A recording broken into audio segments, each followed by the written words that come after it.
mais sangrentas revoluções das Américas.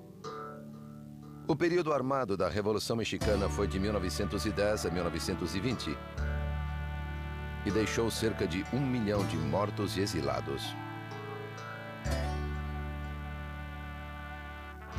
Homens, mulheres, crianças, camponeses, operários, militares, burgueses, fazendeiros, políticos, todos lutaram contra e a favor de um poder central que criaria o país que conhecemos hoje. Revolução Mexicana. A Revolução Mexicana começou como uma proposta de mudança política, mas essa revolução política logo envolveu outras demandas sociais, relacionadas sobretudo ao principal problema do país, que era a questão agrária. A Revolução Mexicana foi a primeira revolução social do século XX e que só pôde ser entendida a partir da experiência, por exemplo, da Revolução Russa. Era uma perspectiva geral, global, daquilo que se imaginava ser o despertar de uma nova era.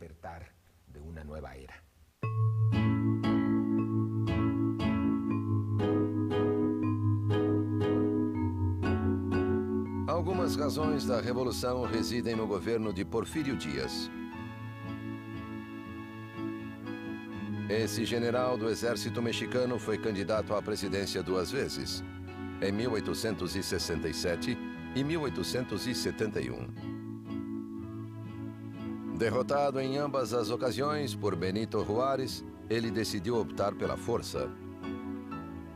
Fracassou na primeira tentativa em 1871, mas em 1876 conseguiu tomar o poder. Assim, deu início a um novo período da história mexicana chamado Porfiriato, que duraria mais de 30 anos.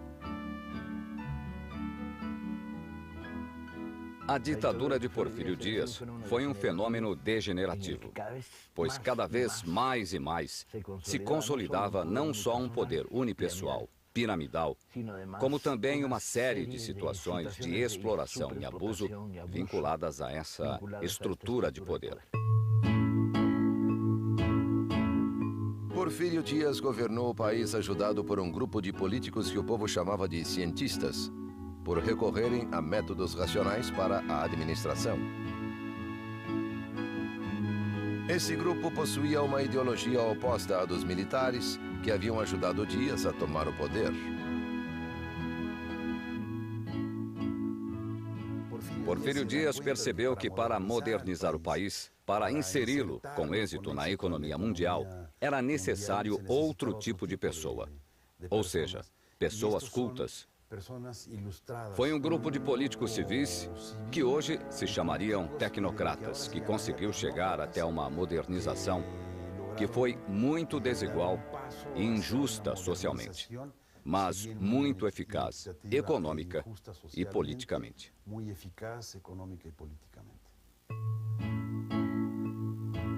Em 1884, Porfírio Díaz modificou a Constituição para poder se reeleger e se perpetuar no poder. Depois disso, foi reeleito 7 vezes, todas com fraude eleitoral. Um sistema que se tornou rotineiro para o povo mexicano. O Porfiriato tratou de eliminar e controlar qualquer tipo de oposição política que surgisse no país. Porfírio Díaz concentrara em poucas mãos e em alguns poucos favoritos todo o poder econômico e todo o poder político. Ele conseguiu se manter no poder através de negociações com diferentes grupos e todos reconheciam Porfírio Díaz como seu dirigente. Durante os 30 anos de governo, Porfírio Díaz conseguiu tornar o México um dos países com maior taxa de crescimento, graças à ajuda dos cientistas. A população passou de 9 milhões para mais de 15 milhões de habitantes. As exportações aumentaram 6 vezes. E o governo conseguiu cancelar a dívida que o México tinha com os Estados Unidos. Porfírio Dias, em seus 32 anos de governo, promoveu o desenvolvimento econômico, criou um mercado interno, mas isso não se traduziu, não se desdobrou em bem-estar para o resto da população. Então, o que havia era um pequeno grupo de privilegiados muito rico e um grande país muito pobre.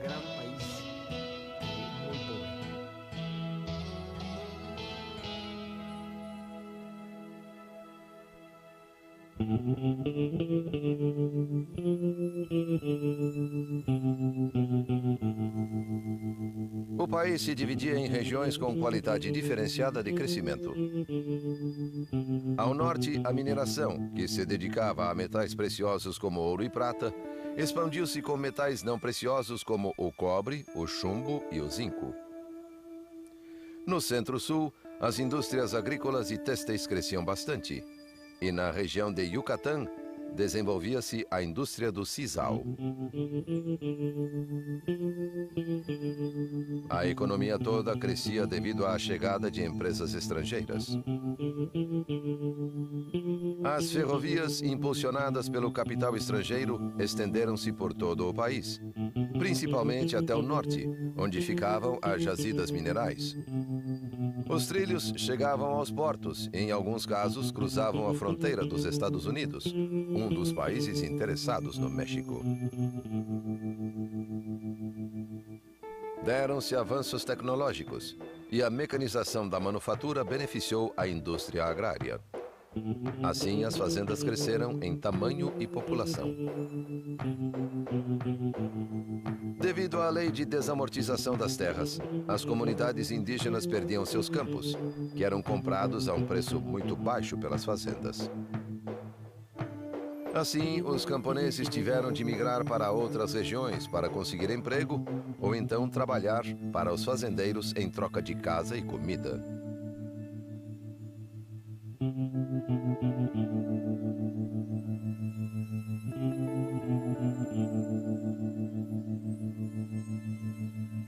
As fazendas criaram um tipo de relação com os camponeses que os mantinha amarrados à terra. As lojas das fazendas lhes vendiam a preços fixos e a crédito de tal maneira que forçavam uma estrutura de alto consumo. O direito de greve não existia. Os trabalhadores eram perseguidos. Havia censura. A liberdade de imprensa era questionada. Não havia nenhum espaço para a dissidência política. Era uma sociedade sem oxigênio.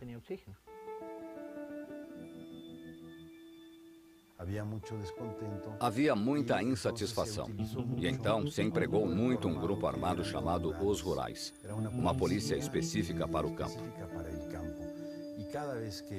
Sempre que um fazendeiro se queixava de que havia um camponês rebelde, vinham os rurais, prendiam-no e levavam-no como soldado.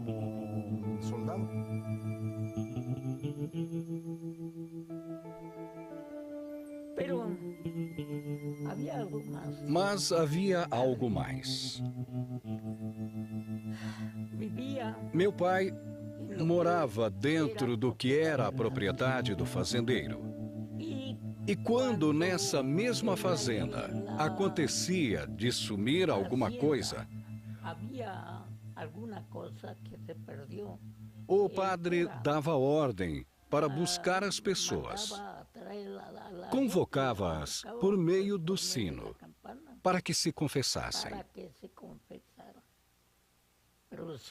Mas se o roubo era grave, então o que acontecia era que às 10 horas da noite, a polícia entrava na casa do suposto delinquente. Eles o enforcavam e o deixavam exposto em alguma árvore, à beira do caminho. Para que isso? Para intimidar, para que os demais não roubassem. Era uma forma de domínio da mente para que o povo estivesse sempre com medo.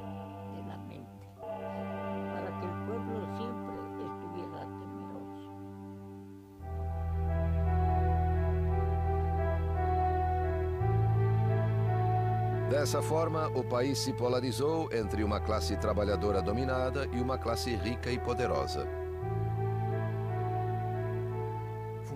Fundamentalmente, as características de subordinação, escravidão, as condições de salário e de trabalho intoleráveis mostram o caldo de cultura que era o porfiriato para uma resposta revolucionária a uma situação insustentável no interior do país.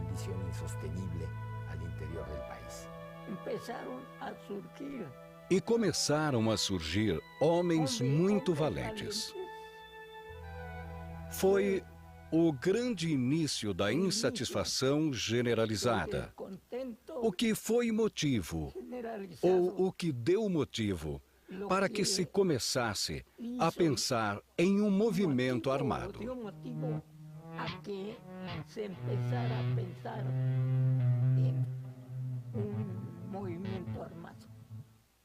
Se vangloriava de manter o México unido e em paz. No entanto, um número cada vez maior de mexicanos achava o custo dessa paz alto demais.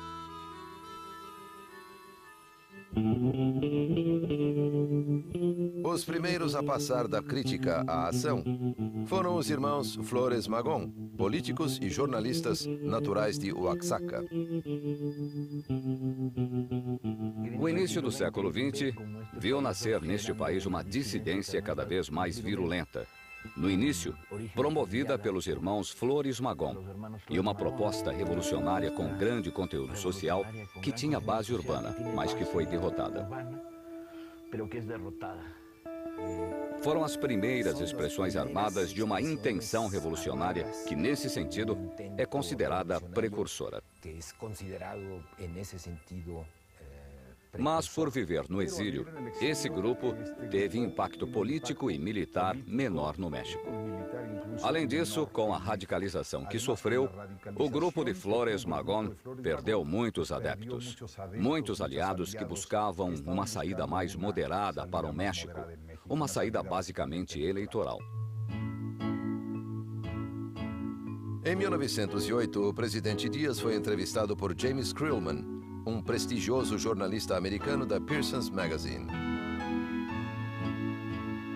Na entrevista, Dias reconhecia que o povo já estava pronto para eleger seus próprios governantes e que ele se retiraria após o término do mandato. Isso renovou as esperanças de todos que ansiavam por uma mudança. Tanto os camponeses quanto a elite nortista viam com maus olhos o governo do ditador, um governo centralizado que impunha seus governantes nos estados do país e não permitia a ascensão política de nenhuma classe. Os membros dissidentes das classes alta e média tentaram limitar a influência dos cientistas sobre Dias e propuseram Bernardo Reyes para a vice-presidência em 1910.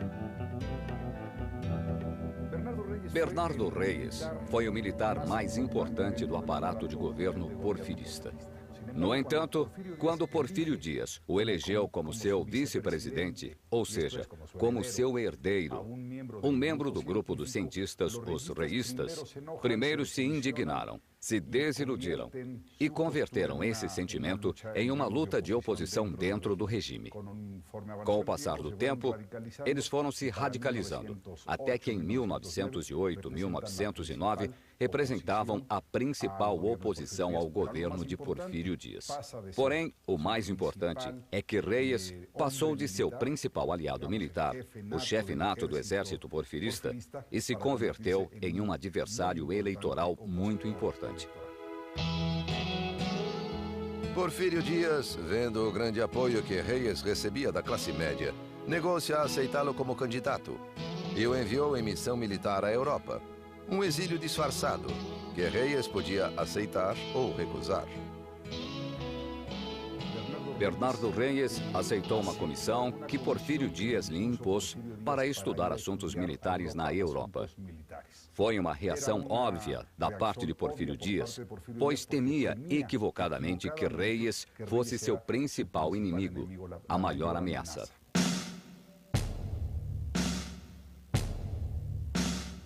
A classe alta e a classe média perderam o ânimo depois desse artifício, mas não por muito tempo.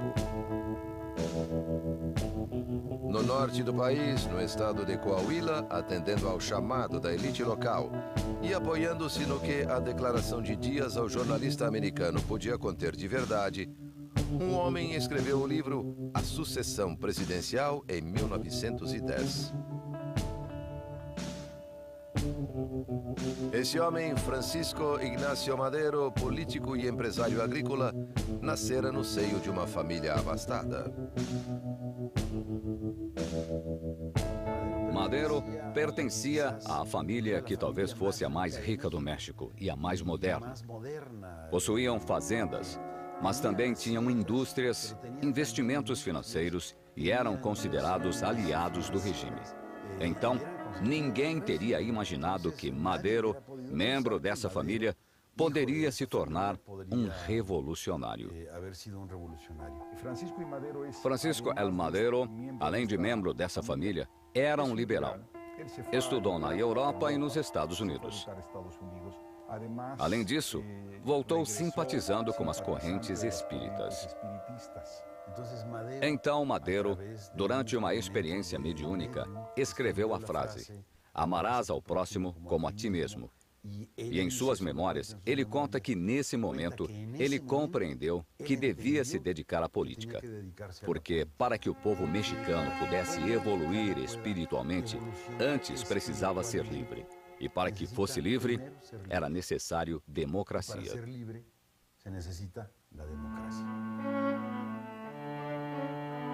Depois das declarações de Dias e da publicação de seu livro, Madero criou um partido anti-reeleicionista para concorrer com o presidente Dias, que já mudara de ideia e voltara a se candidatar às eleições.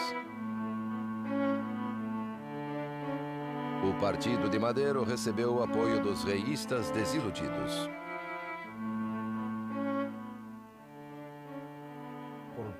Pela primeira vez, ao longo de mais de 30 anos no poder, Porfírio Dias enfrentou uma oposição autêntica.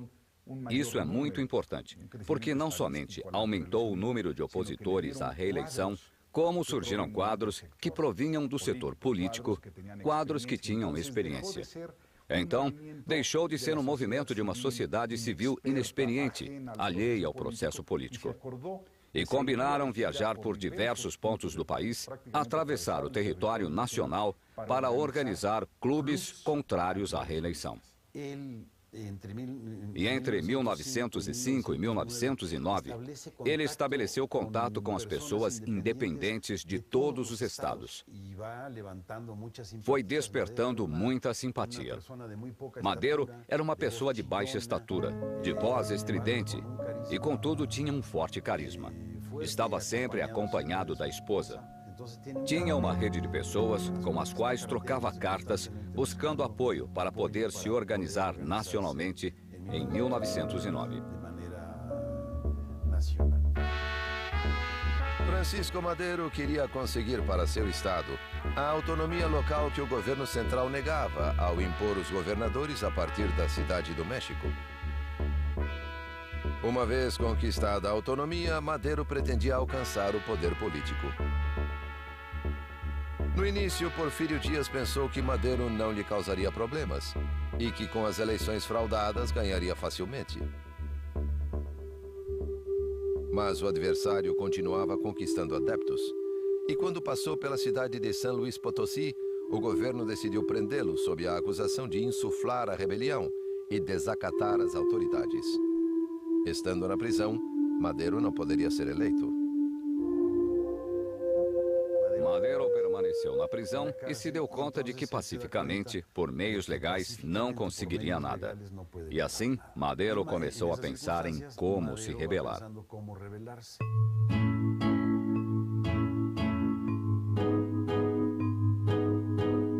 As eleições se deram em 21 de junho de 1910. E Porfírio Dias voltou a se eleger presidente mediante a fraude.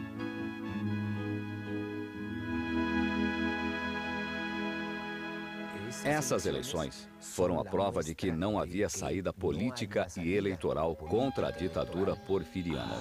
E eles optaram pelo caminho da insurreição.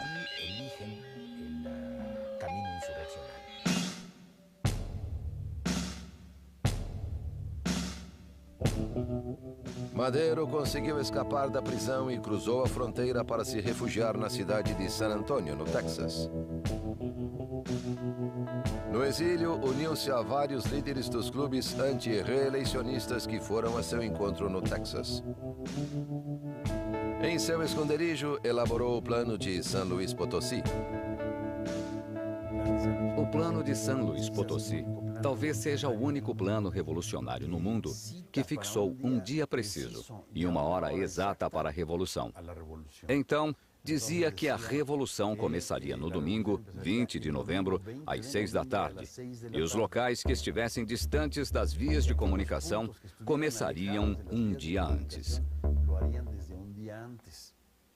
E, curiosamente, esse chamado à luta armada seria respondido não pelas regiões urbanas, pela classe média culta que estava desgastada politicamente pela derrota do magonismo, e sim foi respondido basicamente em centenas de pontos do país por dirigentes comunitários camponeses. A revolução explodiu em novembro de 1910.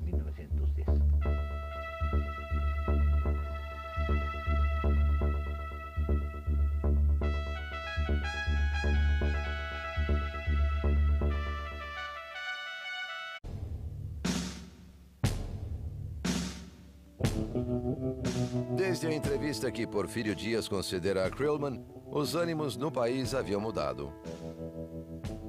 Após a fraude nas eleições de 1910, a esperança de que o ditador entregaria o poder pacificamente começou a se esvair. Nos Estados Unidos, Francisco Madero enviou cópias do plano de San Luis a todos os clubes políticos anti-reeleicionistas para que juntos conquistassem a vitória. Madero fez um chamado às armas, e quem atendeu o seu chamado não foram seus antigos simpatizantes, os membros do Partido Nacional anti-reeleicionista. Os que aceitaram seu chamado foram grupos rurais concentrados em certa região do país que tinham outros objetivos. Interessava-lhes menos a não reeleição de Porfírio Dias que a obtenção da terra. Vários movimentos que se opunham ao antigo regime aderiram ao plano de San Luis. Entre eles, o grupo de Francisco Pancho Villa e Pascual Orozco, no norte do país, e o grupo de Emiliano Zapata, no centro-sul. Então, podemos dizer que Emiliano Zapata foi um camponês, mas realmente não era um camponês dos mais pobres. Ele era alguém que havia obtido algum sucesso, um rancheiro de classe média, e penso que isso o ajudou a se transformar em um líder. Ele também viajava bastante, transportava mercadorias entre diferentes povoados e tinha amplos contatos. Isso o ajudou quando começou a Revolução.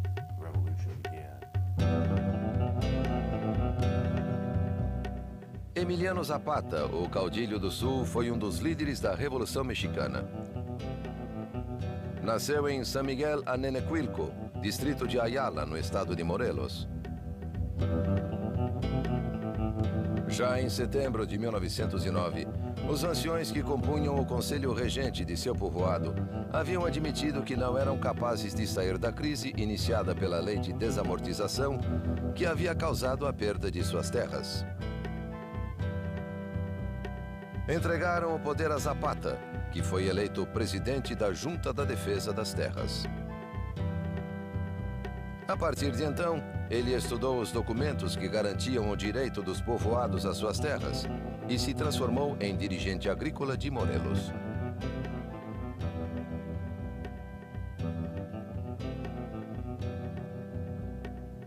No zapatismo, tratam-se de povoados ancestrais, arraigados à terra, e que precisamente São movimentos armados pela defesa dessas terras que lhes foram usurpadas.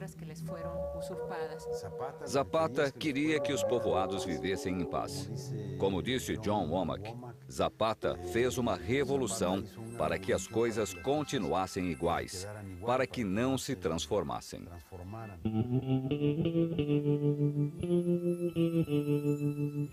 Ao norte do país, no estado de Chihuahua, outra insurreição ganhava corpo sob a liderança de Pascual Orozco e do carismático caudilho Francisco Villa. Os dois líderes tinham origens muito diversas. Pascual Orozco nascera em uma fazenda e se dedicava a transportar metais. Assim, em pouco tempo, conseguiu sua própria mina de ouro. Por outro lado, Francisco Villa, nascido com o nome de Doroteo Arango, teve de sair de sua cidade natal, Durango, para se refugiar em Chihuahua, onde mudou de nome e se dedicou a uma vida dupla. Trabalhava como tropeiro para empresas estrangeiras, mas também praticava o furto de gado, uma atividade que, aos olhos de muitos, não constituía um crime, já que as terras onde o gado pastava haviam sido subtraídas dos camponeses. Villa era um homem que mal sabia escrever. Montava a cavalo, apoiando-se primeiro de um lado, depois de outro, e era capaz de passar horas e horas e horas cavalgando com esse método. Era abstêmio, ao contrário do que se pode pensar, e destruía as adegas quando entrava em um povoado. Gostava de refrescos de morango e ia saboreá-los em El Paso com a elite. Pode imaginar? Era um personagem alto. Nós o imaginamos em preto e branco e achamos que era moreno. Mas era o que no México se chama güero de rancho. Tinha cabelo castanho cacheado. Entrava com suas cartucheiras e dizia: 2 refrescos de morango. Era um personagem singular. Os viístas eram um movimento com maior diversidade social. E era justamente isso que Pancho Villa representava. O zapatismo era um movimento de classe com um objetivo muito mais claro, resumido por terra e liberdade. Pancho Villa nunca escrevia o que queria. Não era tão claro. Os historiadores discutem até que ponto ele queria fazer a reforma agrária. Até que ponto lhe importavam vários aspectos da reforma social. A semelhança era que os dois tinham ligações com as pessoas das classes mais baixas. Ambos eram líderes populares. Na história da Revolução, eles são os que foram mais mitificados, de certo modo. Perto da data marcada no Plano de San Luis, Madero cruzou a fronteira e voltou ao México. Em 20 de novembro, ocorreram vários conflitos em diferentes estados do país, como Chihuahua, Coahuila, Veracruz, Morelos e Guerrero. Foi a faísca que desencadeou a Revolução Mexicana.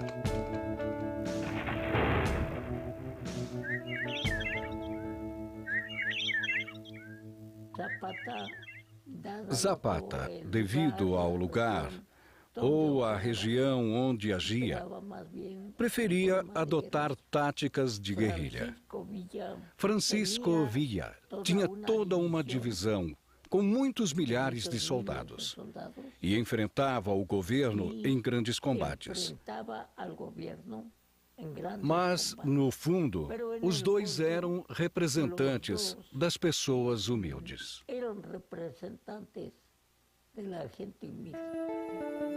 Conforme surgiam notícias de grupos revolucionários que tinham sucesso, a insatisfação social que existia tanto na classe baixa quanto na média, claro, e também boa parte da classe alta, começou a se manifestar, e elas foram se unindo.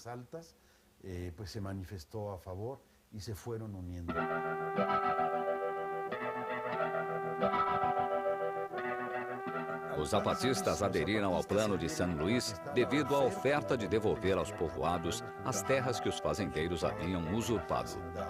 A recuperação das terras de que falava Madero, eles entendiam como uma demanda ancestral nascida com a conquista, uma matéria pendente havia 4 séculos e que era a reivindicação dos camponeses.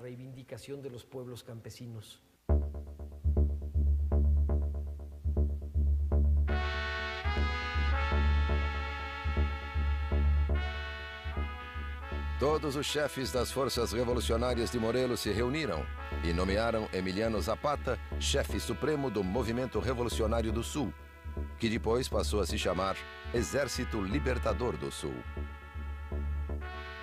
Assim, a figura e o poder de Zapata foram estabelecidos. Era o chefe de uma das zonas de guerra mais estratégicas, por estar próximo à Cidade do México, centro do poder político, e por ter acesso às vias de entrada e saída do Distrito Federal. No norte do país, a insurreição ganhou força especialmente em Chihuahua, sob o comando de Villa e Orozco. Por onde Villa passava, desmontava as estruturas oligárquicas, ou destruindo-as, como no caso de Chihuahua e Durango, ou as obrigando a pagamentos constantes de direitos de exploração. Sempre com a contradição de que o Norte não podia romper com os Estados Unidos porque eram sua base material. A Revolução no México se deu em um país em que não havia fábricas de munição. Portanto, para dar um tiro, a bala sempre tinha que vir de outro lugar. E assim foi preciso criar uma rede de contrabando. E durante vários momentos houve um bloqueio armamentista. A rede de contrabando era imensa. Durante vários meses, os revolucionários enfrentaram o exército de Díaz, até que Villa e Orozco atacaram e tomaram Ciudad Juárez, contrariando as ordens de Madero. A tomada de Ciudad Juárez foi a batalha mais importante de toda a luta militar antirreeleicionista contra Porfírio Díaz. O destino do país dependia de várias insurreições armadas pequenas, mas de uma só batalha ao norte, no extremo do país, na fronteira. Parece absurdo que uma revolução se definisse na periferia e não no centro, não é mesmo? Mas foi assim.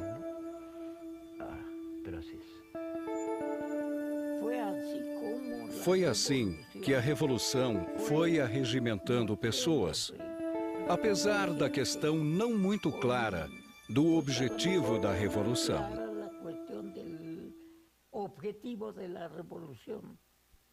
Mas devia-se ao repúdio pela forma com que os fazendeiros e seus capatazes tratavam o povo.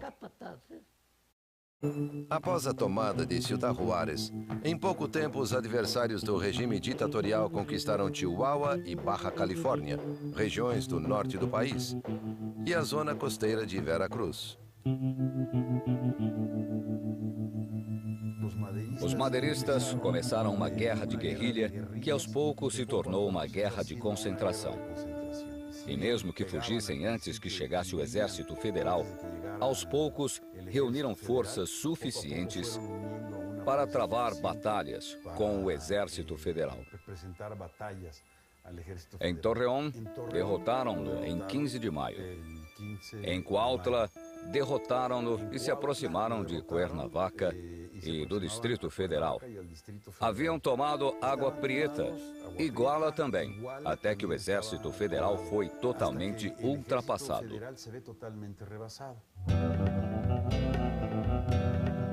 O ditador enviava cada vez mais exércitos para combater os sublevados. Mas os rebeldes contavam implicitamente com o apoio dos Estados Unidos, que enviavam tropas através da fronteira e barcos até os portos mexicanos para reforçar as leis de neutralidade. Porfírio Díaz convenceu-se de que não contava com o apoio norte-americano, que não contava com o apoio das classes altas do país, que não contava com um exército tão eficiente. E então, a possibilidade de renúncia tornou-se probabilidade.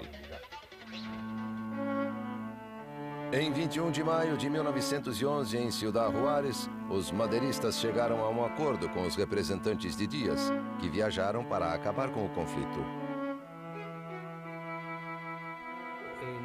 A aposta política de Madero era que a revolução terminaria e que ele assumiria o poder presidencial com o lema do sufrágio efetivo da não reeleição. E com isso, daria início à vida política do México moderno. Para Madero, lo peor que le podía ocurrir a México era otra revolución. Para Madero, o pior que poderia acontecer com o México seria outra revolução, porque uma revolução sempre é feita por alguém e os revolucionários sempre cobram da pátria seus serviços muito caros. Então, ele não queria uma revolução, e sim uma luta pacífica. Em 25 de maio de 1911, Díaz renunciou.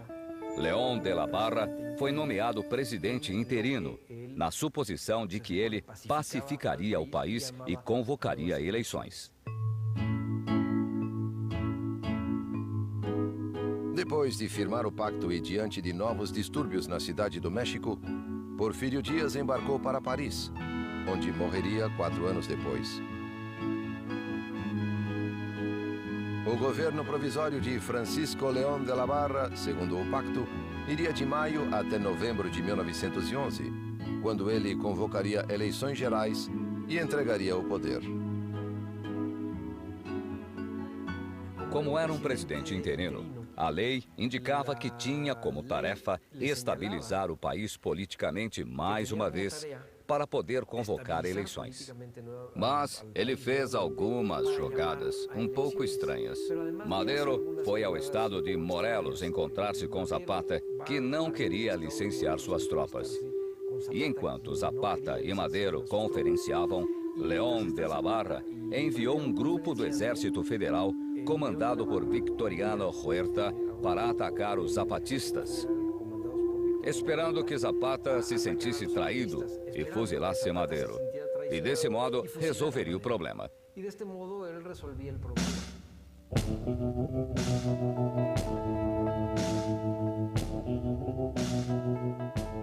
O Exército Federal, a mando de Victoriano Huerta, formou um cerco ao redor de Villa de Ayala, onde estavam os rebeldes. Emboscados, esperaram que Zapata se rendesse e depusesse as armas, como pedia Madero. O combate teve início às 3 da tarde e prosseguiu até o anoitecer, quando Zapata bateu em retirada. De la Barra, que representava o antigo regime, fez com que Zapata desconfiasse de Madero. Mas também é preciso reconhecer que agiu institucionalmente. Organizou as eleições em que Madero arrasou, reconheceu a vitória de Madero e se submeteu à legalidade e à institucionalidade. Nas primeiras eleições depois do porfiriato, Madero praticamente não teve oposição e foi eleito presidente por uma maioria esmagadora, enquanto Pino Soares foi o vice-presidente eleito. Em 6 de novembro de 1911, Francisco Madero tomou posse da presidência da República. Uma de suas primeiras medidas foi decretar uma lei pela qual o presidente, o vice e os governadores dos estados não podiam ser reeleitos. Então, a política de Madero, embora contrariando seus conselheiros, era abrir completamente, abrir-se totalmente para as liberdades cívicas. Era um governo muito criticado, um governo o tempo todo impugnado, ridicularizado pelas caricaturas políticas. E ele permitia. E isso causou muitos problemas do ponto de vista simbólico, porque sua presidência começou realmente a perder força. O governo de Madero sofria o assédio da imprensa, da oposição legislativa e da permanente conspiração dos porfiristas, que com os seus cargos no governo e seu poder econômico faziam oposição ao presidente. Madero recebia, por um lado, as queixas dos fazendeiros contra os camponeses, que chamavam de usurpadores. E, por outro lado, as reclamações dos camponeses, encabeçadas pelos antigos líderes dos exércitos revolucionários, principalmente Emiliano Zapata, que pediam, agora mais do que nunca, a autonomia local e o governo de seus estados. Zapata estava convencido de que, se o presidente quisesse, teria devolvido aos povoados as terras que haviam perdido para as fazendas, para os fazendeiros. No entanto, Madero disse a Zapata que a questão precisava passar por um processo legal. Não podia ser da noite para o dia, nem por um ato de autoridade justamente ditatorial, ignorando as leis. Não era isso que Madero propunha. Bem, Madero queria que Zapata entregasse as armas. Mas que mudança oferecia? Que mudança estava realizando? Então Zapata e seus homens subiram as montanhas do estado de Puebla. E foi lá que eles elaboraram o Plano de Ayala.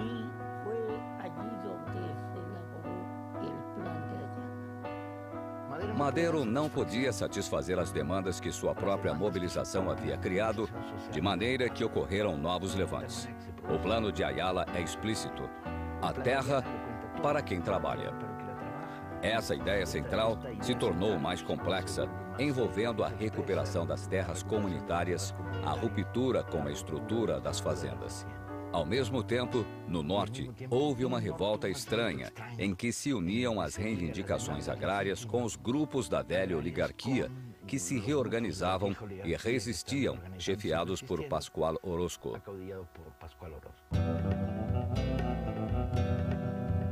Acossado pelas forças de Zapata ao sul e por Pascual Orozco ao norte, Madero lançou mão do último recurso que lhe restava: o Exército Federal. Sob o comando do general Victoriano Huerta, as tropas federais se mobilizaram para reprimir os insurgentes. No entanto, o golpe de misericórdia ao governo maderista não viria dos rebeldes que se negavam a depor as armas, mas do próprio Exército Federal. A segunda fase da contra-revolução foi um golpe militar na Cidade do México, chefiado pelo que restara do exército porfirista que não fora tocado por Madero, porque logo que tomou o poder, Madero negociou e deixou o exército como estava, e assim se deu um violento golpe de Estado. Entre 9 e 18 de fevereiro de 1913, a Cidade do México foi palco de sangrentos combates que deixaram centenas de mortos. Esses episódios ficaram conhecidos como a Dezena Trágica.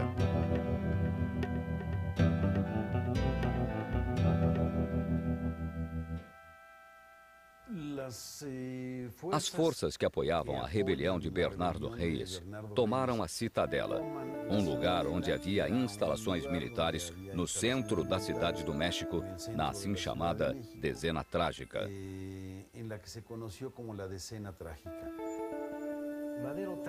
Madero tratou de sitiá-los e entregou o comando das tropas da cidade ao general Victoriano Huerta.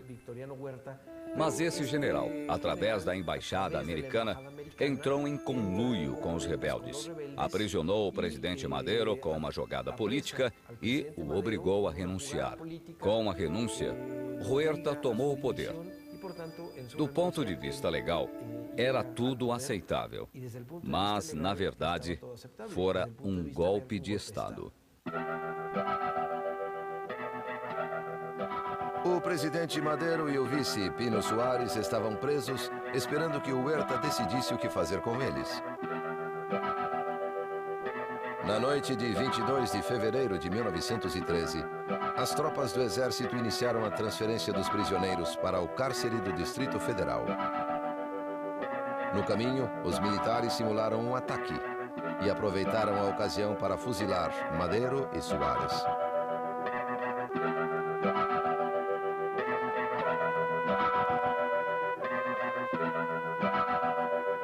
A Cidade do México e a imprensa celebraram esse assassinato planejado por Huerta, o novo presidente da nação.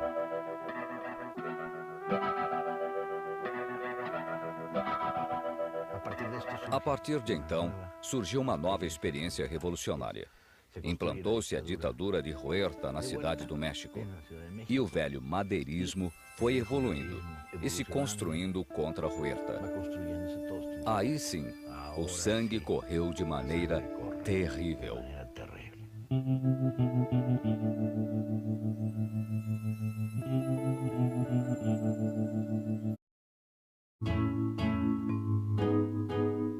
medida que foi ganhando forma, o governo de Victoriano Huerta mostrou que sua política era igual à do antigo regime de Porfírio Dias em termos econômicos e agrários.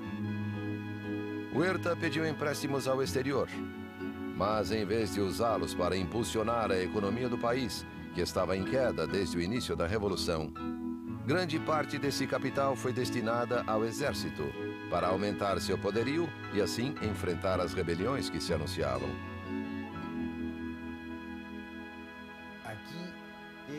Foi nesse momento que surgiram as concentrações e as organizações que se tornariam paradigmáticas.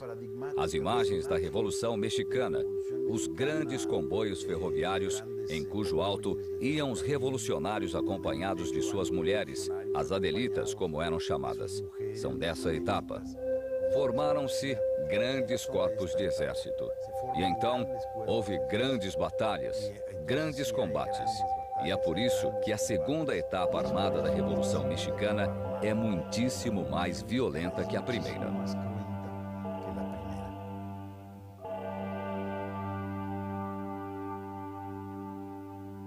Foi quando surgiram as figuras que seriam chave nesse processo revolucionário. Um obscuro governador em Coahuila, Venustiano Carranza, um dos poucos governadores que mantiveram a legalidade madeirista. Villa, em Chihuahua, que se tornou a força hegemônica, reunindo dezenas de guerrilhas. Álvaro Obregón e a pequena burguesia sonorense com uma ampla frente de classes.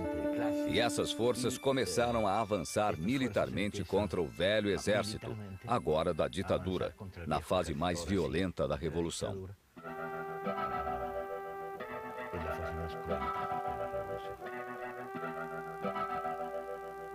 Conforme esses exércitos avançavam para o centro do país, eles expulsavam os políticos huertistas dos estados.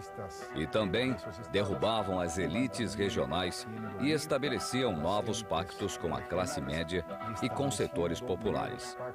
Então, era uma luta, por um lado, contra o exército de Huerta, mas também era uma luta contra elites locais e contra um aparato político regional em todos esses âmbitos.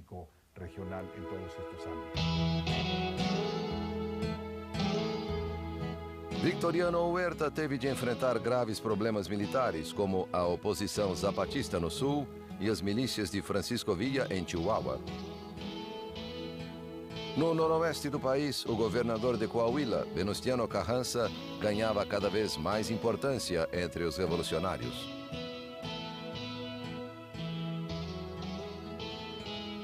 Venustiano Carranza era membro da elite política local de Coahuila.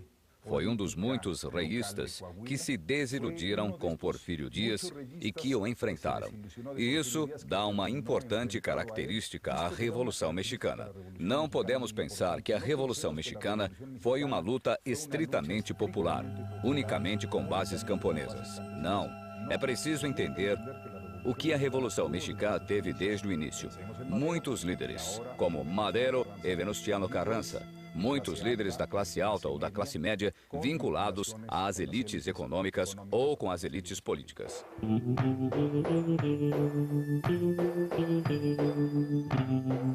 A partir do estado de Morelos, Zapata trocava cartas com Villa para organizar a derrota de Huerta. Venustiano Carranza tratava de organizar o exército revolucionário, embora receoso dos outros caudilhos.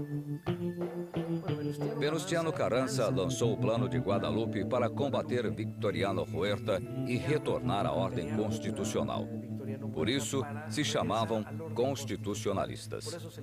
Em torno de Venustiano Carranza se reuniram vários caudilhos regionais, alguns de muito prestígio, como Pancho Villa, e também homens de grande clareza política, tanto do centro como do que se passou a chamar de esquerdas.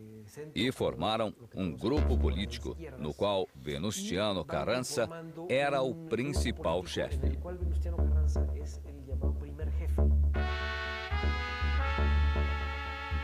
Carranza conseguiu atrair Villa para suas fileiras, apesar do caráter rebelde e insubmisso do líder nortista. Zapata, por sua vez, nunca reconheceu Carranza e continuou a travar sua luta contra Huerta no sul. Enquanto a atividade zapatista afetava diretamente a cidade do México, no norte os constitucionalistas conseguiam importantes vitórias contra Huerta e avançavam para o centro do país. Os constitucionalistas de Carranza contavam com o apoio de outro ator político fundamental na região, os Estados Unidos da América.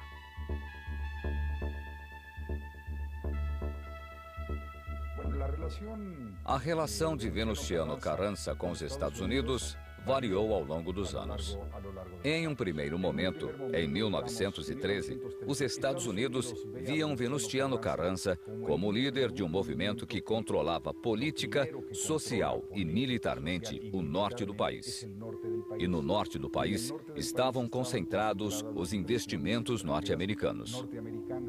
Os Estados Unidos preferiam negociar com um revolucionário de perfil mais moderado, com experiência política, com certa legitimidade, como Venustiano Carranza, a negociar com revolucionários mais populares e imprevisíveis em certo sentido, como Pancho Villa ou Emiliano Zapata, com quem os Estados Unidos tinham poucos elos, pois não havia fronteira e investimentos americanos na região de Morelos. Com o pretexto de um conflito armado entre forças huertistas e norte-americanas que vigiavam a região petroleira de Tampico, o presidente dos Estados Unidos, Woodrow Wilson, ordenou a ocupação do porto de Veracruz, o que se deu em 21 de abril de 1914, quando uma numerosa frota atacou e invadiu essa cidade portuária. As tropas federais fugiram 10 minutos depois do início do bombardeio. A invasão norte-americana de Veracruz se deu em abril de 1914 e teve vários objetivos. Primeiro, os Estados Unidos sabiam perfeitamente que cresciam as diferenças entre Venustiano Carranza e Francisco Villa. Para os americanos, o risco era que o enfrentamento entre Villa e Carranza aumentasse de tal maneira que ou começaria uma guerra entre eles ou simplesmente Villa decidiria não participar da revolução contra Huerta. Qualquer uma das possibilidades resultaria na permanência de Huerta no poder por mais tempo. Um segundo elemento era que os Estados Unidos sabiam perfeitamente que também chegavam armas da Europa para o governo de Huerta. Então, decidiram impedir a chegada dessas armas para depois dizer: nós também colaboramos para a derrota do huertismo e para a instalação do novo governo. E, portanto, temos direito de exigir concessões. Pensavam em seus investimentos e na futura política petroleira.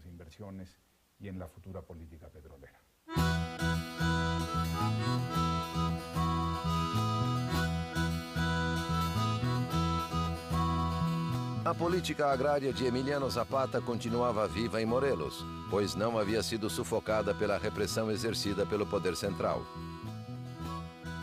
Ao mesmo tempo, Pancho Villa e sua divisão do norte intensificavam as ações armadas.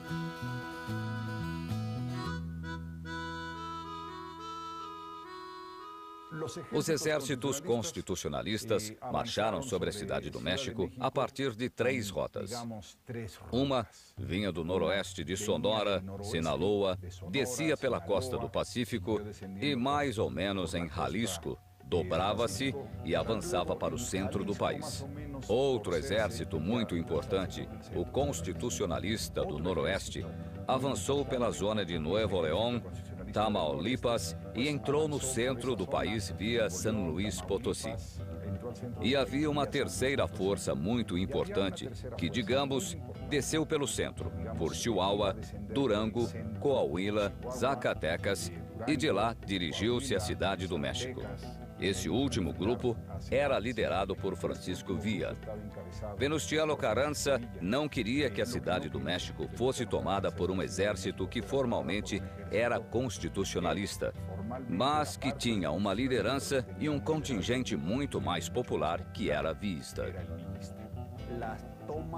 A tomada de Zacatecas foi o que causou o início do rompimento entre o senhor Carranza e o general Villa, Os generais do senhor Carranza fracassaram algumas vezes em tomá-la. Quando Villa surgiu como chefe da divisão do norte e quis tomar Zacatecas, o senhor Carranza o impediu de todas as maneiras possíveis para não compartilhar a glória, digamos assim. Mas Villa planejou a tomada para abastecer seus trens de carvão, armas e tudo de que precisava, e tomou Zacatecas. Acho que foi uma das tomadas mais importantes, pois quebrou a espinha dorsal do Exército Federal.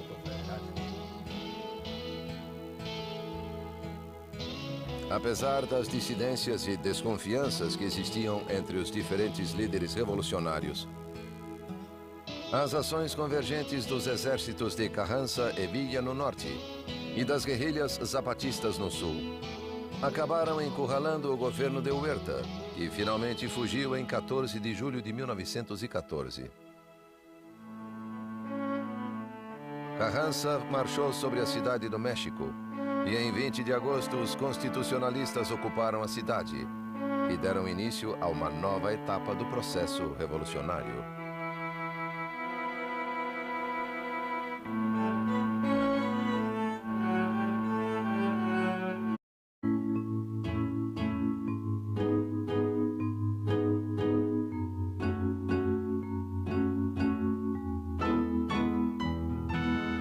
Em 20 de agosto de 1914, Venustiano Carranza entrou na capital do país e assumiu a presidência provisória da República. Assim, cumpria-se o plano de Guadalupe e aparentemente terminava a guerra.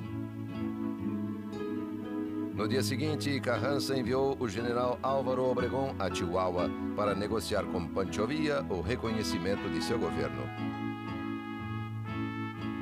Com os zapatistas, assumiu uma posição semelhante à de Madero.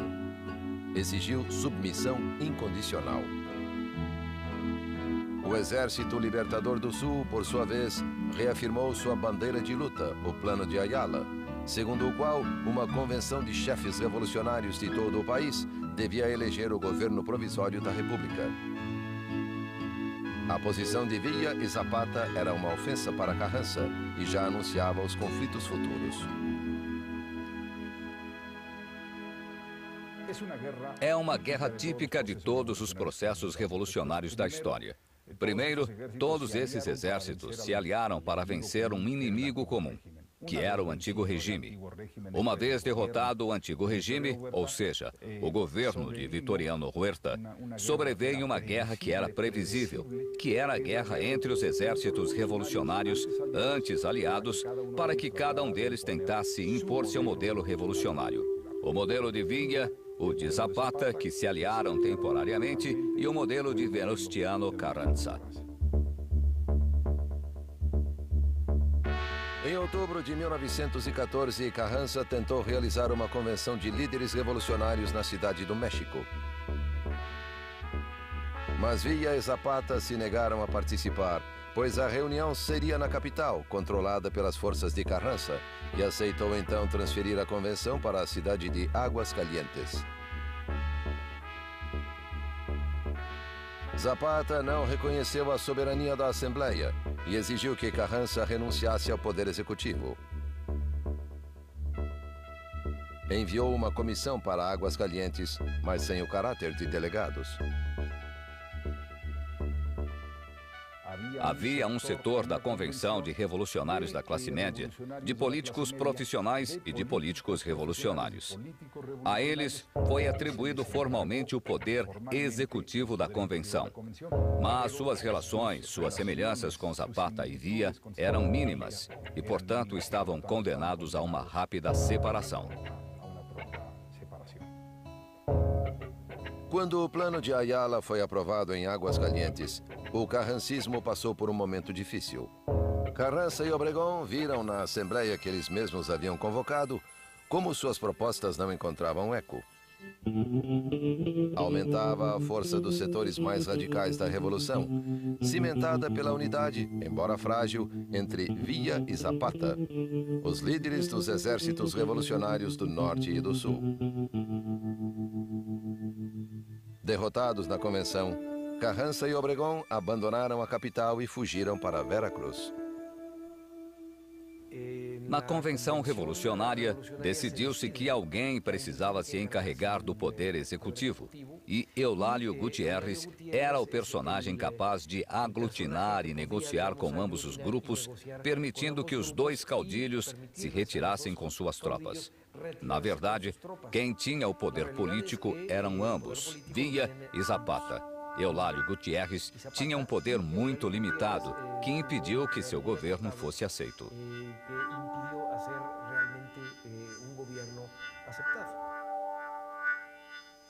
O período que vai de junho a dezembro de 1914 são meses interessantíssimos na Cidade do México, porque ao longo desses 4 ou 5 meses, a cidade passava temporadas nas mãos dos constitucionalistas, depois vieram os exércitos da Convenção, com Villa e Zapata. Não havia uma autoridade organizada na cidade.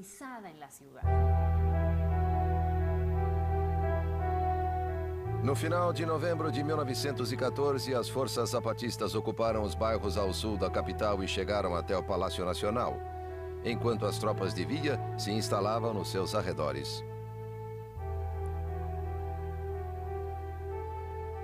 Pancho Villa enviou uma carta a Zapata dizendo: "Não entrarei na capital da República com as forças sob meu comando, se não tiver o prazer de fazê-lo a seu lado, pois quero que todos vejam que estamos unidos fraternalmente e dispostos a fazer todo tipo de esforços e sacrifícios para o bem-estar e tranquilidade de nossa pátria, pela qual temos lutado tanto, você nas montanhas do sul e eu nas estepes do norte."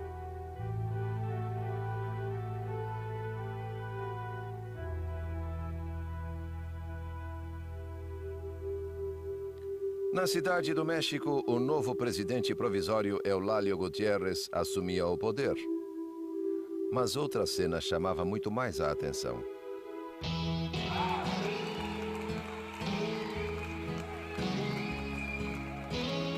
O povo da capital recebeu o general Francisco Villa e deram vivas quando, pela estrada de Cuernavaca, surgiu a comitiva do general Emiliano Zapata. A guarda do Exército Libertador não conseguia conter o turbilhão humano. Todos queriam se aproximar dos chefes rebeldes e apertar suas mãos. Os dois líderes se reuniram no Palácio de Xochimilco ao meio-dia de 4 de dezembro de 1914. As alianças entre Zapata e Villa e suas brigas com outros políticos da classe média na Convenção são facilmente explicáveis. Eles reconheciam que eram inexperientes em política. Encontraram-se nos arredores da Cidade do México no final de 1914 e a conversa foi impressionante. Disseram que preferiam ficar nos acampamentos. Preferiam a vida revolucionária. Chegaram a dizer que não gostavam de andar em plataformas sobre as calçadas. Queriam dizer, de modo metafórico, que não estavam capacitados para organizar um governo. Quando Villa e Zapata entraram na Cidade do México, tiraram essa fotografia tão famosa na cadeira presidencial. Não sabiam o que fazer com ela e foram embora. Zapata para Morelos e Villa com seus exércitos. Houve um acúmulo de acidentes nos processos históricos que não torna simples o motivo de não quererem o poder. Quando sentaram na cadeira presidencial, foi para rir e zombar dela, daquele símbolo do poder. Mas aquela não era a cadeira presidencial. Era uma poltrona, parte da velha tradição das poltronas dos palácios que começaram com o Império. Zapata e Villa podiam ter sido dois grandes governantes. Não havia ambição neles, ambição pessoal.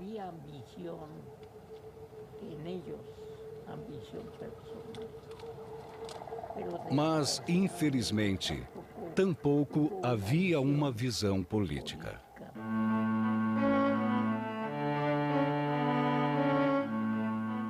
Apesar de eleito com o apoio de Villa, Eulálio Gutiérrez deu início a uma nova traição, ao conspirar a favor de Carranza e Obregón.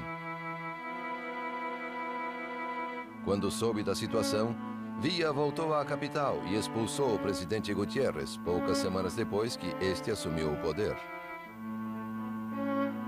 No início de 1915, parecia que Villa e Zapata haviam vencido a disputa.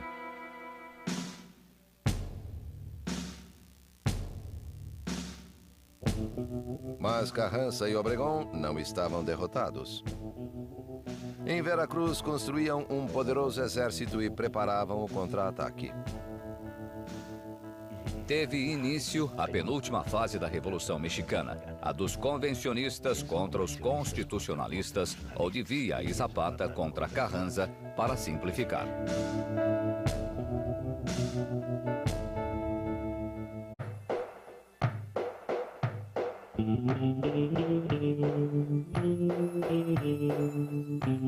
Após a fuga do presidente provisório Eulálio Gutiérrez em janeiro de 1915, os partidários de Villa tomaram o poder na cidade do México. Tudo indicava que o destino da revolução estava nas mãos de Villa e Zapata. Parecia que Pancho Villa e Emiliano Zapata haviam vencido a guerra e controlavam o país, quando, na verdade, Venustiano Carranza, em Veracruz, começava um esforço de guerra em que a política tinha um papel central e começou a se cercar de aliados, de maneira que os exércitos populares ficaram divididos. Pancho Villa no norte, Emiliano Zapata no sul, e o controle das regiões produtivas mais importantes era conquistado por Carranza, até restar aos outros dois líderes apenas grupos guerrilheiros.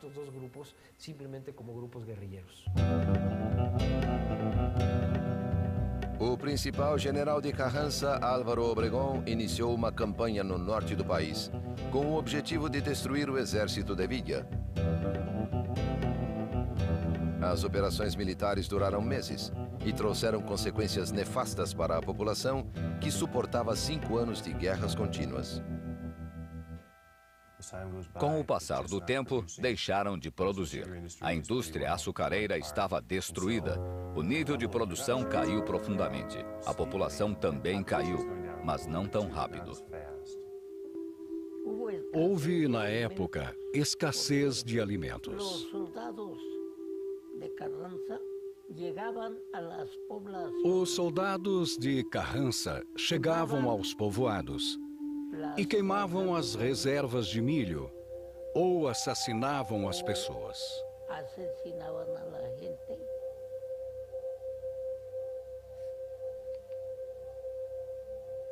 Foi realmente um grande sofrimento para o povo. Grande sofrimento para o povo.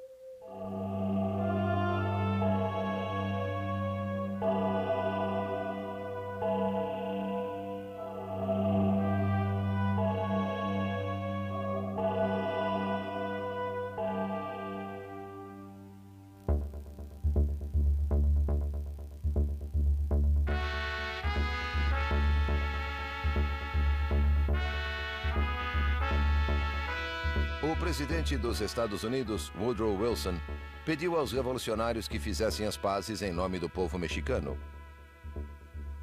Villa aceitou imediatamente o chamado à reconciliação. Mas agora os carrancistas tinham mais motivos para continuar lutando.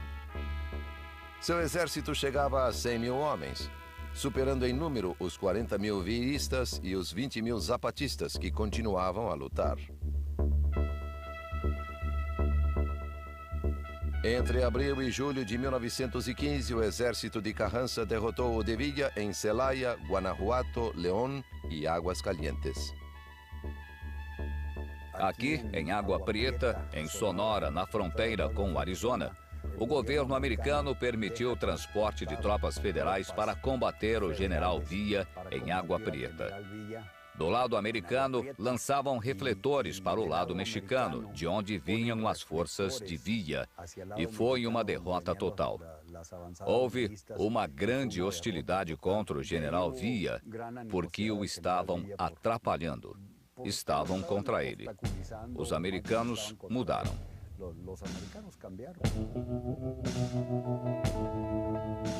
Carranza havia conquistado o poder e, com o apoio do governo americano, convidou os partidários de Villa e de Zapata a se unirem sob sua autoridade. Ambos os líderes se negaram a depor as armas e a luta continuou. Ao mesmo tempo, Carranza publicou seu programa de governo, que propunha, além da restituição de seu poder como presidente, algumas reformas agrárias que até então o carrancismo havia ignorado. Então, nesse momento, Carranza abandonou sua postura de não atender às questões sociais até o triunfo da Revolução e começou a legislar sobre questões relacionadas com os conflitos sociais. Em 6 de janeiro de 1915, Carranza aprovou a primeira lei que atendia à questão agrária. E com isso, começou a se apossar das bandeiras do zapatismo. Então, Carranza não só atendia à questão agrária, como também tinha uma política de Estado, coisa que Zapata não tinha. Ele tinha uma proposta agrária, mas não um projeto de Estado. O governo dos Estados Unidos convocou uma reunião pan-americana com representantes de Argentina, Brasil, Chile, Bolívia, Guatemala e Uruguai para tentar resolver o conflito mexicano. Em 9 de outubro de 1915, os representantes dos países americanos concluíram que o partido de Carranza era o único que possuía os elementos essenciais para ser reconhecido como o governo efetivo do México.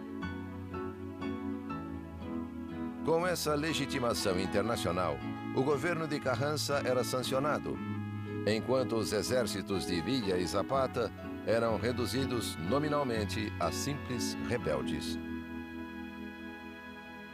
Carranza chegou ao poder efetivamente em 1915 porque suas forças conseguiram vencer Pancho Villa nas grandes batalhas que decidiram a Revolução. Zapata não ajudou em nada. Houve muita discussão sobre de quem era a culpa. Villa não enviou armas e Zapata não lutou. As razões da vitória de Carranza são múltiplas e complexas: políticas, econômicas, sociais e militares. Carranza programou as atividades de seu exército. Primeiro disse: vamos vencer o villismo, que é o grande inimigo em termos militares, e deixemos os zapatistas para uma segunda etapa. Carranza contava com pelo menos 2 ou 3 exércitos. Villa apenas com sua divisão do norte, que ele considerava indivisível.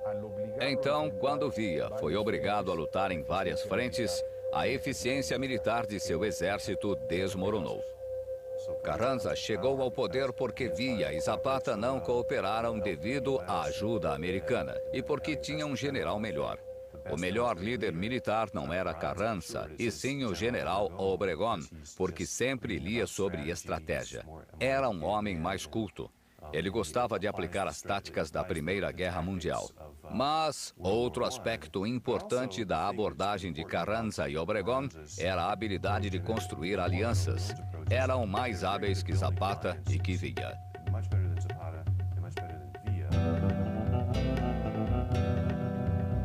Com respaldo internacional e superioridade militar, Carranza abrira o caminho até a capital e a presidência. Villa ainda se negava a entregar as armas. Acusava Carranza de vender o México aos Estados Unidos. As forças carrancistas continuaram combatendo Villa, que dissolveu seu exército e o transformou em guerrilhas.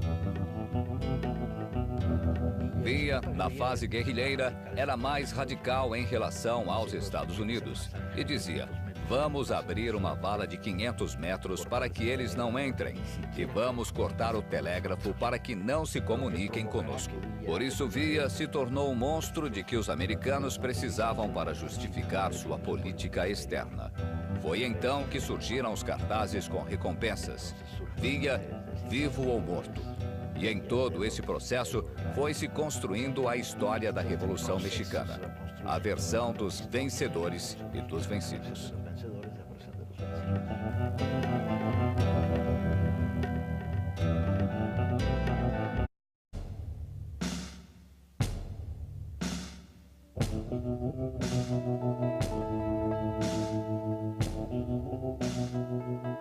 No final de 1916, Carranza organizou uma convenção para reformar a Constituição, com o fim de legitimar seu mandato. Os legisladores também queriam terminar com as brigas entre as diferentes facções revolucionárias, para que não continuassem a cobrar a vida de grandes protagonistas da Revolução Mexicana.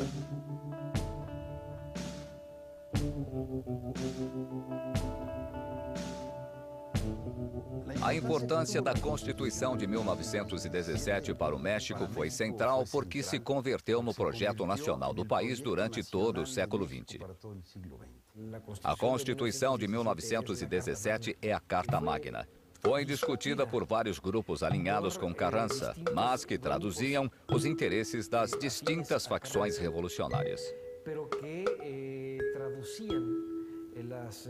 Los intereses de las distintas facciones revolucionarias. Foi onde se sancionou o direito à terra, o direito ao trabalho e as condições dignas de trabalho, e o direito a uma educação laica e gratuita. Era esse o projeto de um Estado que, além de ser democrático e com liberdades individuais, também fosse justo socialmente.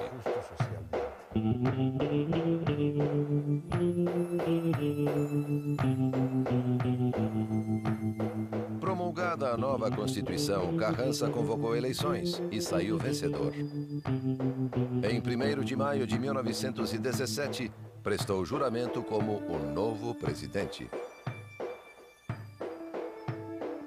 Embora o artigo 27 da nova Constituição contemplasse as reivindicações dos camponeses em relação à terra, e apesar de Carranza ter se comprometido com o problema do campo, seu governo não levou adiante a reforma agrária exigida por Villa e Zapata. Durante seu mandato, Carranza devolveu mais terras aos fazendeiros do que aos camponeses. Por isso, Villa e Zapata continuaram sua luta de guerrilha contra o poder central, embora em condições cada vez mais desfavoráveis.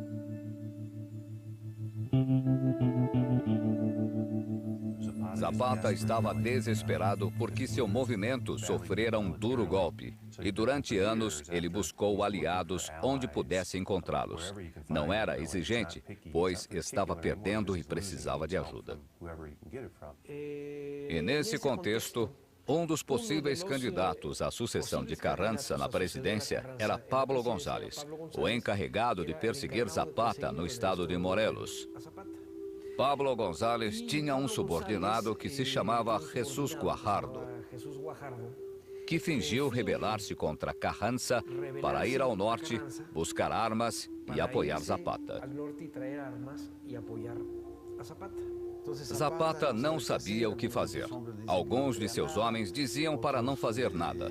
Outros, que por estarem em um momento de debilidade, diziam que um aliado assim cairia muito bem. Então, decidiu entrar em acordo com ele e combinaram um encontro na fazenda de Chinameca para combinar os últimos detalhes dessa aliança. Zapata foi confiante à fazenda. Quando estava chegando, soldados postados em todos os lados dispararam contra ele e o assassinaram à traição.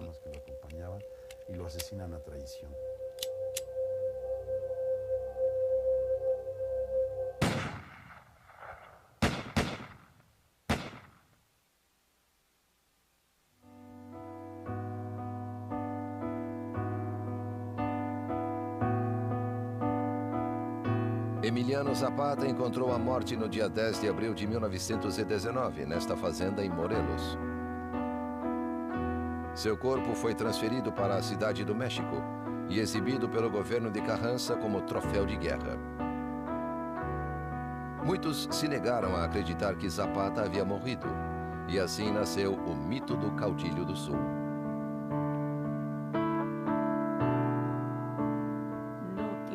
Não tem a menor importância esclarecer quem morreu.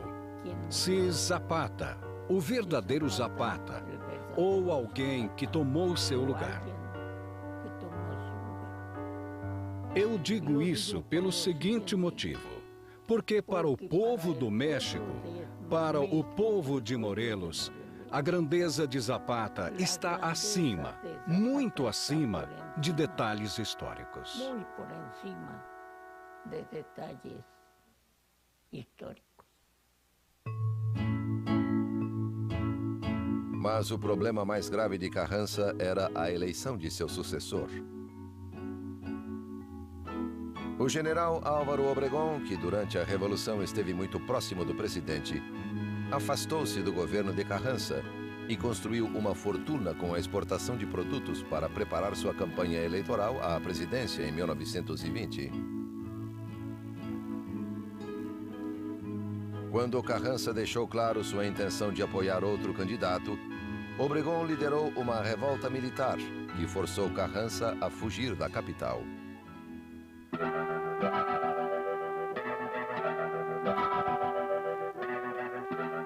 Em 21 de maio de 1920, os rebeldes encontraram Carranza em uma localidade do estado de Puebla e o mataram.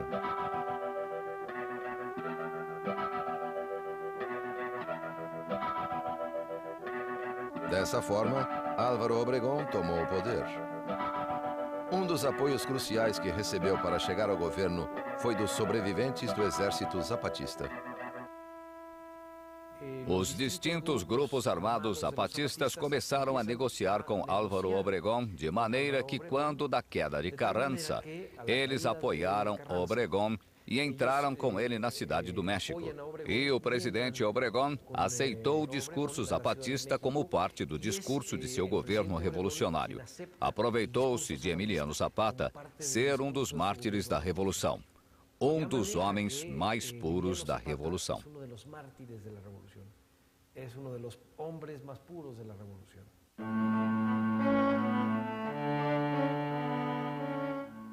Álvaro Obregón governou de 1920 a 1924.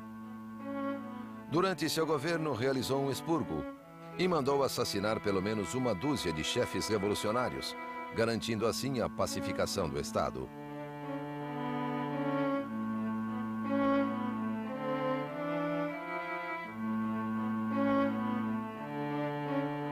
Junto a seu futuro sucessor, Plutarco Elías Calles, Obregón começou a tramar a eliminação do último grande líder revolucionário, Pancho Villa, o caudilho do norte, que já havia abandonado as armas.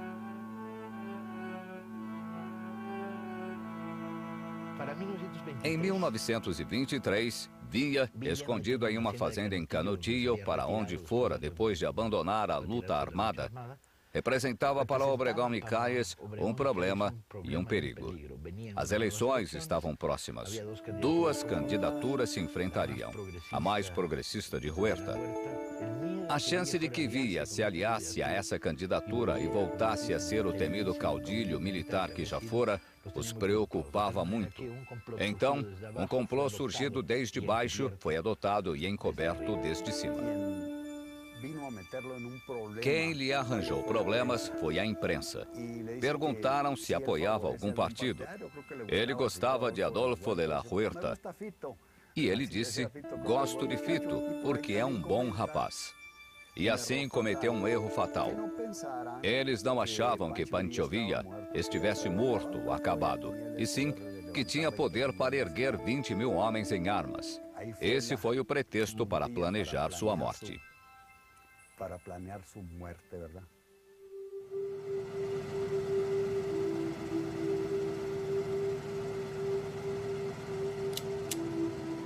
Por meio de uma emboscada organizada pela polícia secreta, Obregón mandou matar Pancho Villa a tiros.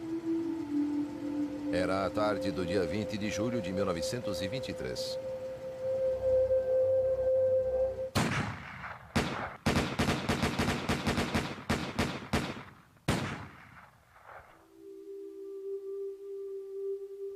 Quando Villa saía da cidade de Parral, próximo a Canutillo, desferiram 150 tiros no carro em que viajava.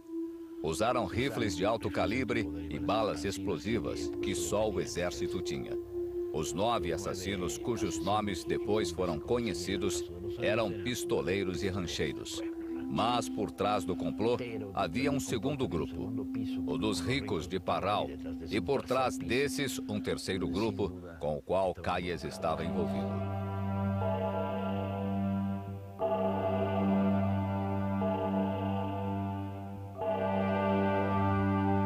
Com o desaparecimento físico dos grandes caudilhos, a Revolução em 1923 estava esgotada.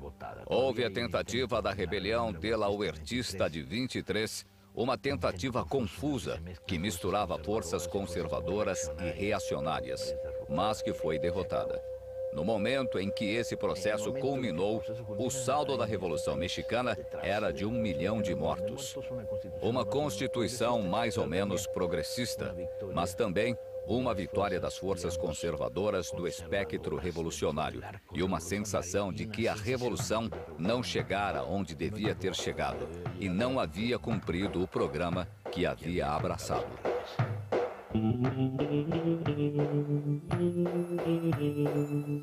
Com os mandatários posteriores, a Revolução entrou em sua etapa de institucionalização.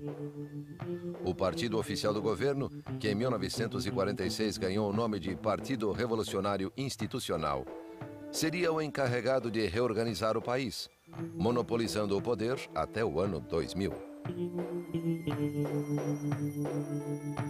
Durante todo o período revolucionário, nenhum dos que alcançaram a presidência, nem Madero, nem Carranza, nem Obregón, nem seu sucessor, Calles, dedicou-se verdadeiramente a implantar a reforma agrária. Até que na década de 30, o general Lázaro Cárdenas promoveu em sua presidência a maior divisão de terras ocorrida no México desde o início da Revolução.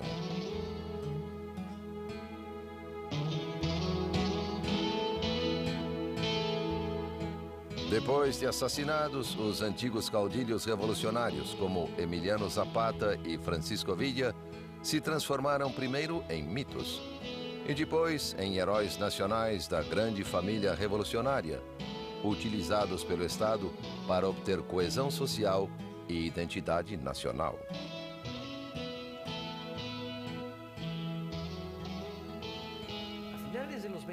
No final dos anos 20 e começo dos anos 30, o cinema mexicano, a literatura e o romance mexicanos começaram a criar uma imagem do viísmo um tanto idealizada.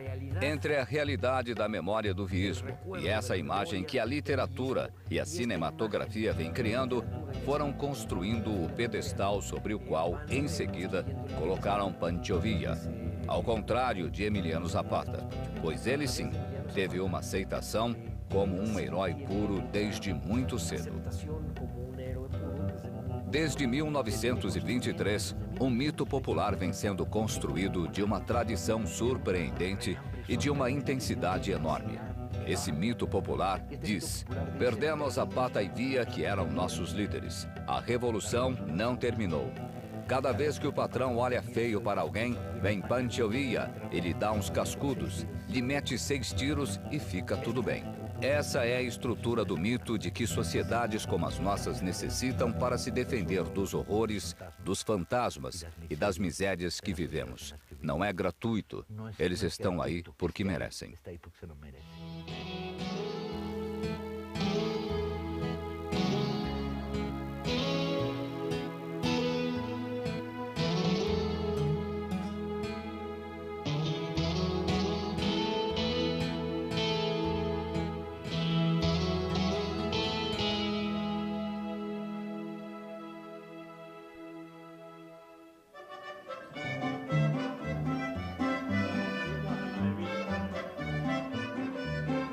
A etapa armada da Revolução durou quase 10 anos.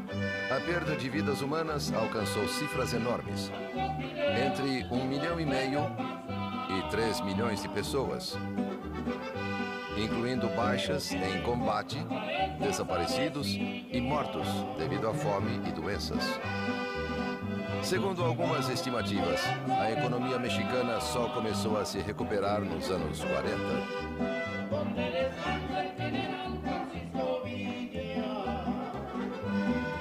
No fim dos anos 20, a Revolução se institucionalizou. O Partido Revolucionário Oficial, o PNR, depois chamado PRM e finalmente PRI, transformou-se em uma verdadeira máquina eleitoral. Na verdade, tratava-se de um sistema partidário único. A possibilidade de ter eleições limpas, uma das principais bandeiras revolucionárias desde a época de Madero, transformou-se em realidade apenas no ano 2000.